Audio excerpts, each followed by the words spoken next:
Hi everyone, A Loving Soul here. Hope this video finds you well. Today on the Wild Climb we'll be playing Odd Paladin. So Odd Paladin, what is Odd Paladin? It's a deck powered by Baku the Mooneater. Baku the Mooneater rewards you for building a deck full of only odd mana cost cards with an upgraded hero power. So in this case for Paladin we'll be summoning two 1/1 Silverhand recruits rather than one.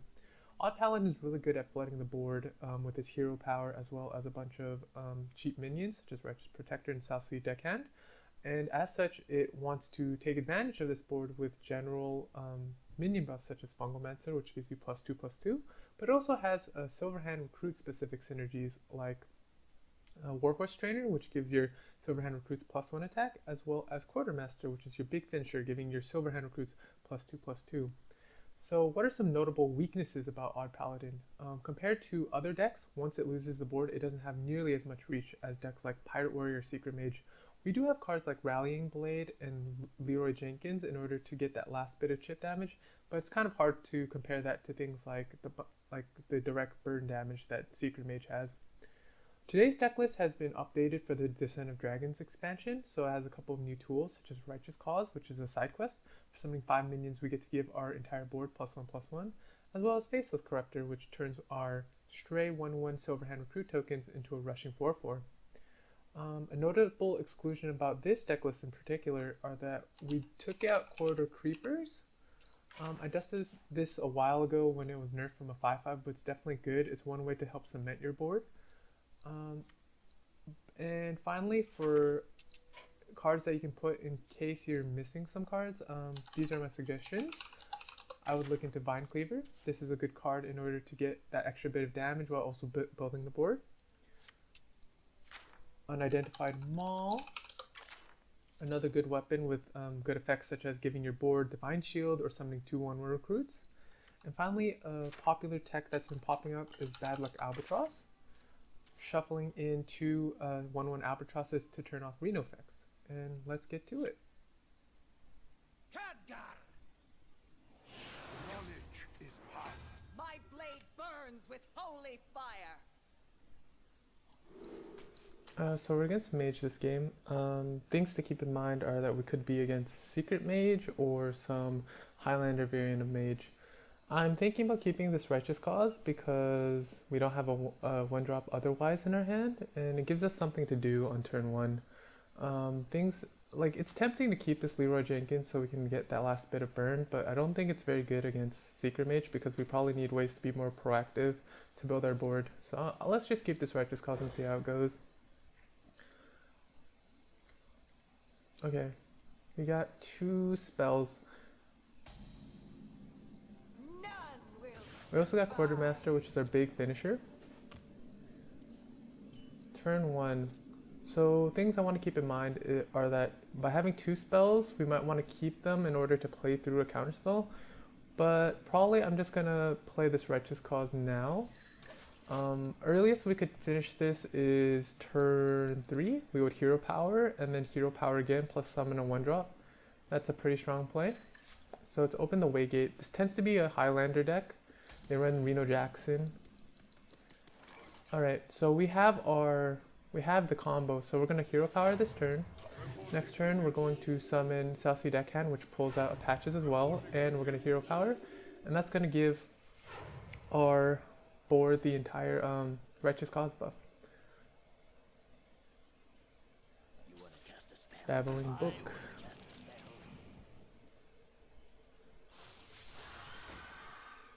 Alright. Do we want to buff this Righteous Protector? I think we just want to go wide. Yeah, let's just go wide this turn. So we're going to hero power. Reporting for duty. Reporting for duty. And then we're going to summon this in order to buff our board. And we get the buff on all of them, which is nice. Now the question is, do we trade here? And I don't think we need to. We're the aggro deck, we have to put pressure on our opponent, so we're just going to go face. We still have to get 2 more turns in order to get to our Quartermaster. Next turn we'll probably look to do something like Never Surrender. Yep, so he got his Zephyrus, which is his Highlander synergy card, which gives him the perfect answer. At 1 mana, I wonder what Zephyrus is gonna give him. Arcane Blast. Okay.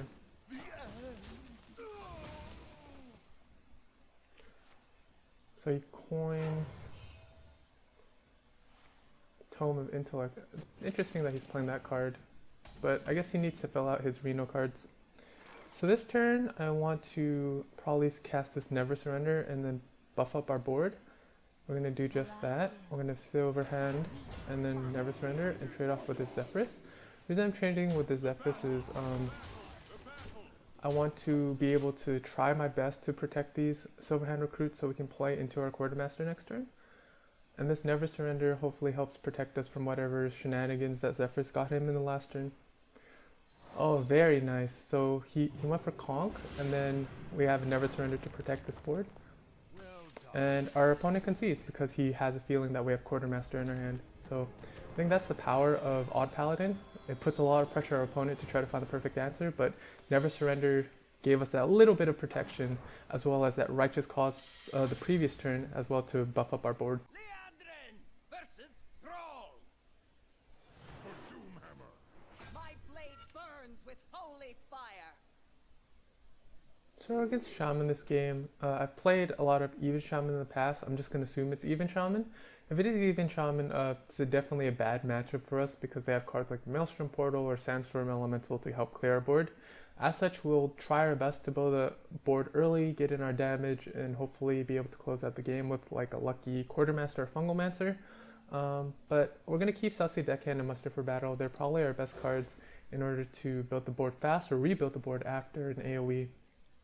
Got Leroy Jenkins, probably helpful in order to close out this game against Even Shaman if it is Even Shaman.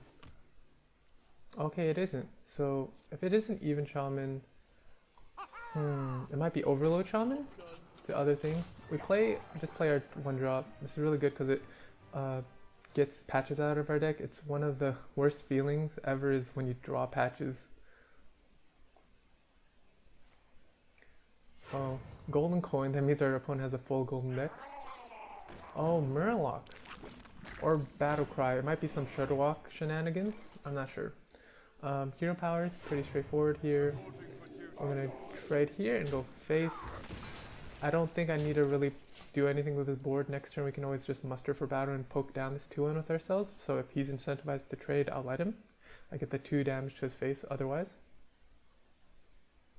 The only thing to consider is like if you really care about your Silver Hand recruits more. Oh, okay.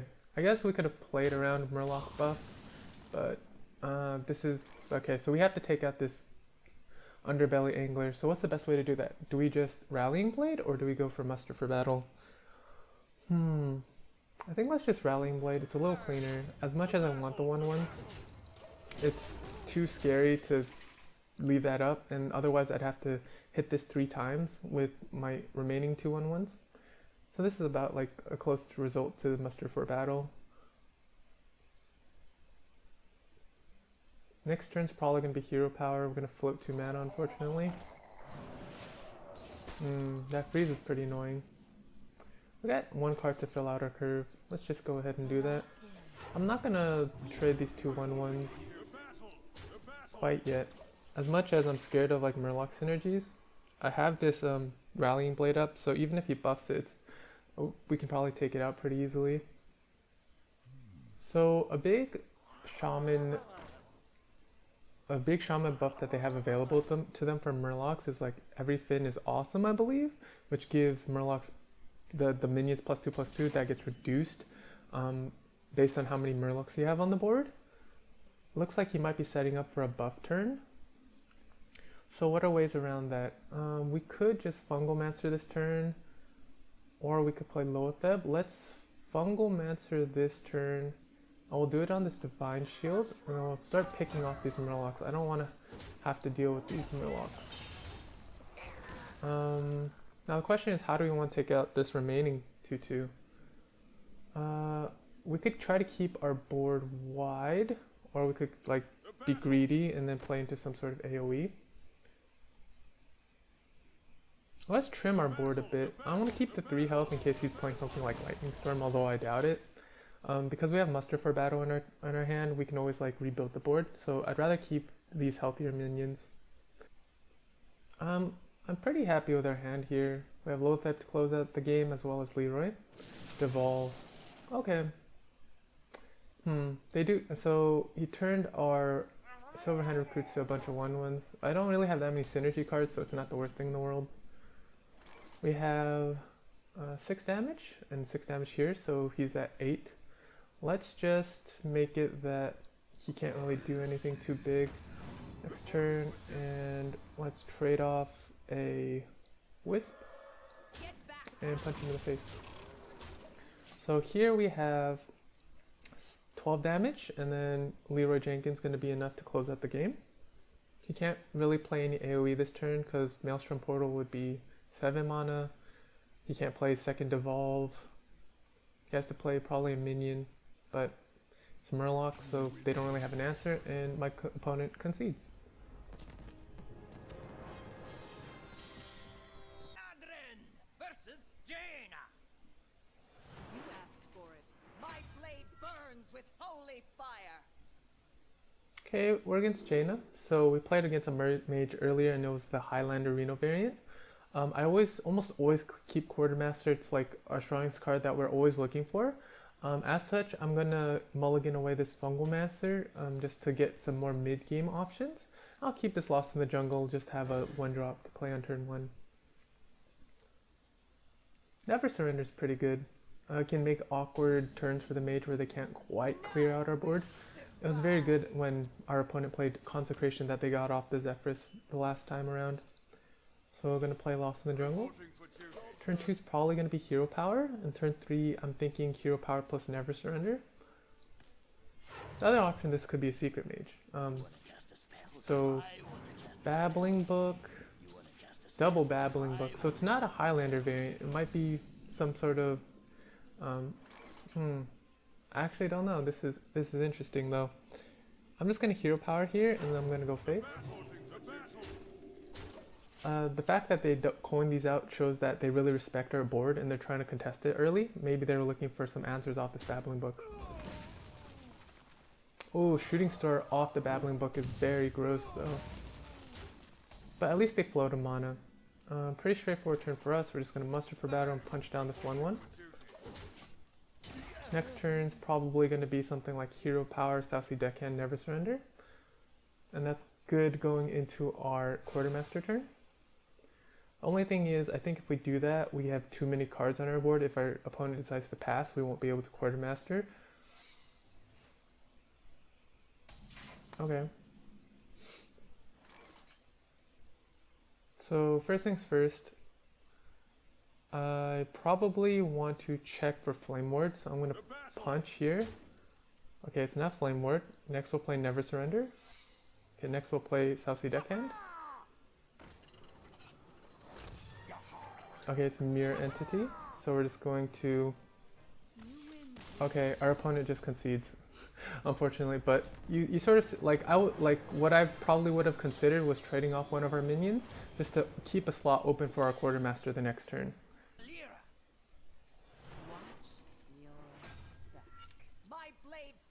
With holy fire. Alright, this game we're against Rogue.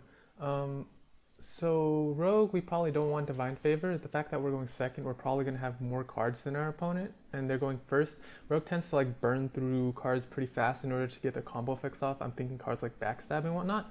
It could be an odd Rogue, but I think we're favored for the most part if they don't get Magic Carpet. Lothep might be good against like a spell heavy rogue or like more like the Backstab variant, but if they're odd rogue, it's not nearly as good, so I'm probably going to mulligan this for now. Let's go with Lost in the Jungle and Muster for Battle just for a solid turn 1 and turn 3 options. I did get Southsea Deckhand. I usually just like playing this turn 1, even though I don't get the charge, and I could wait for Muster for Battle to get that charge damage. Mostly because like I'm like paranoid of drawing patches, but also, like having Lost in the Jungle on the later turn, like turn 3 and turn 4, is better for curving into your Quartermaster if you have it. So our opponent's roping. It's not odd rogue, as we can see. So Lothep probably would have been pretty good here. Some other things that might be like a Death Rattle variant. Okay. So it's probably some aggressive rogue if they're playing Buccaneer turn 1. Baku's not what you want to see. I'm going to Lost in the Jungle here. While I did consider playing Southsea Deckhand, I think we're going to probably coin out Muster for battle next turn just to get some tempo to fight over this board because it looks like this rogue is more aggressive. And then we'll be able to curve after the Muster for battle into a Southsea Deckhand plus hero power. Definitely want to get rid of this Buccaneer. Alright, coin Muster for battle and punch down this Buccaneer.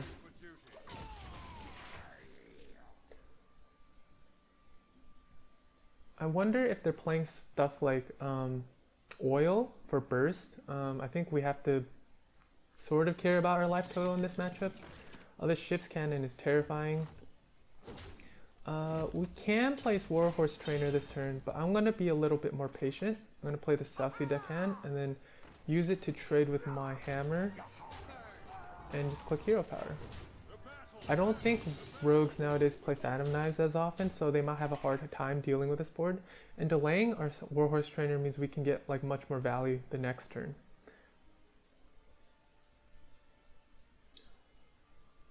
Curving into turn 5, we can turn off one of our like stray minions into a rushing 4/4 to fight back on the board. He's just going face, so I think we have to value our life total. But we're gonna just punch face here since we have a second muster for battle, and I think it's a race here. He's at 14, we're at 19. Not my, like, we do have this taunt. I want to try to fit this in, but I think getting this extra 5 damage from the Warhorse Trainer buff was more important, rather than trying to fit this taunt in the last turn. I wonder if he's not gonna, like, I think he has to deal with my board somehow, otherwise he's gonna lose this race most likely. He just doesn't have as much mana to do the crazy shenanigans with like oil and cold bloods and stuff like that. But yeah, this looks like some sort of homebrew aggressive rogue deck. It kind of reminds me of Pirate Warrior. It just probably doesn't have as much burn or pirate synergy cards. I think my opponents might be just calculating how much damage I have on the board. We have 11, 13, we have 14 damage, so he's dead on board unless he has like a taunt or some sort of like clear. And yeah, it looks like my opponent has given up. Yeah, alright. Nothing to do here but go face.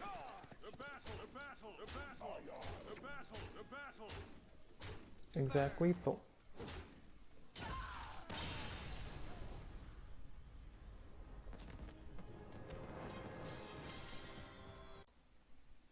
Alrighty, in this episode of The Wild Climb, we broke our usual format of 3 games and played 4 games just because our games are so short.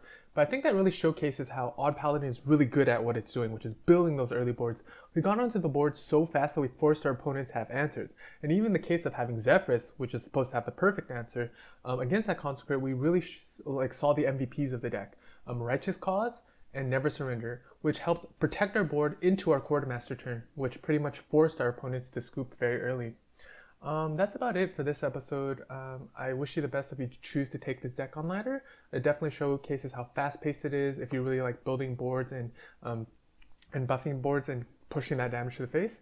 And until next time, peace.